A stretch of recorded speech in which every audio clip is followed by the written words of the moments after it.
Well, we got her home. Good little Massey Harris. So I'm pretty sure it's been restored at one point or refurbished. So there should be decals here and here. There's not. There's just the pony right there. But all in all, not too bad. So looks like fairly new plug wires on it too, like Gabe and I were talking. Coil looks newer. Carb looks okay. Hopefully it's not too varnished like Gabe and I were talking. Sickles are duller than shit. But like I said, the back tires basically brand new. I mean, very, very nice tires. Got weights on it. I don't know what these boards were on there for. I'm going to take those off eventually. They're just kind of in the way. But it does have adjustments for different implements here with the springs. And then a belt guard for the belt pulley. For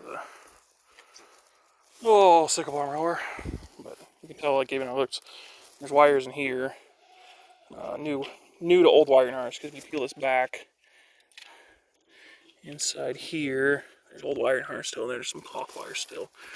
So there's a bunch of mess of wiring in there. We got all the parts and pieces to fix all that, and Gabe and I did, because it didn't come with a key. So, anyways, but yeah, and I do have the other side panel for it too. But got a pony. Pretty cool.